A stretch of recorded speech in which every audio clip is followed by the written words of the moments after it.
আপনি রেস্কিউ করেছেন ওই অবস্থাতে? হ্যাঁ। আপনারা কয়েকজন থানাতে যান, আপনারা কয়েকজন থানাতে যান ছেলেটিকে নিয়ে। ইনি রেস্কিউ করেছেন।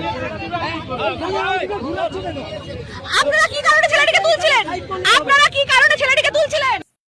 আমি এই রাস্তা দিয়ে যাচ্ছিলাম, ওই ছেলেটাকে তিনজনে মিলে ট্রেনে গাড়িতে কোন তুলছে। ছেলেটাকে? ছেলেটা ওই যে এখানেই আছে। আচ্ছা আচ্ছা, আপনি বলুন তারপরে। হচ্ছে আমি তখন দুজনকে ডেকে বলছি, ভাই দেখো ওই ছেলেটাকে কেউ সবাই মিলে তুলছে গাড়িতে। তখন দুজন ছুটে গেছে, তখন একটা ছেলে ছুটে পালিয়ে গেছে, আর বাকিরা হচ্ছে ওদেরকে ধরেছে ছুটে।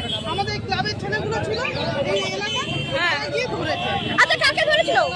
ওরা সব ছেড়ে দিচ্ছে কেন হঠাৎ করে আপনাকে ধরে নিয়ে পালাচ্ছিল কেন? একজনের সাথে ফেসবুকে কথা হয় একটা ছেলের সাথে, সে আমাকে বলে দেখা করবো। আমি ফার্স্ট বললাম কলেজ মাঠ। এই কলেজ মাঠের পর সে বলছে আমাকে যে এইখানে খাদিমসের অপোজিটে দেখা করবো। আমি এখানে এসে সাইকেল নিয়ে দাঁড়িয়েছি। দাঁড়ানোর পর একটা ছেলে এলো, একটা ছেলে এসে আমাকে বলছে যে আমার সাইকেলের চাবিটা অটো সে খুলে নিয়েছে। আমার সাইকেলের পেছনে বসে খুলে নেওয়ার পরে একটা ছেলে রীতিমতো অ্যাক্টিং করছে, এই পেছনে একটা বাইকে বসেছিল। সে আবার সেই ছেলেটাকে বলছে যে তুই ওকে কি বলছিস?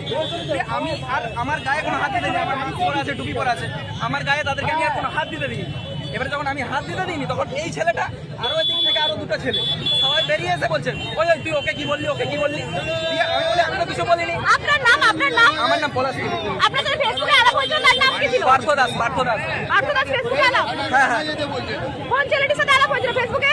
তার কোনো প্রোফাইল পিকচার নেই, আচ্ছা, তার কোনো প্রোফাইল পিকচার ছিল না, আর আইএস ফেক অ্যাকাউন্ট ছিল।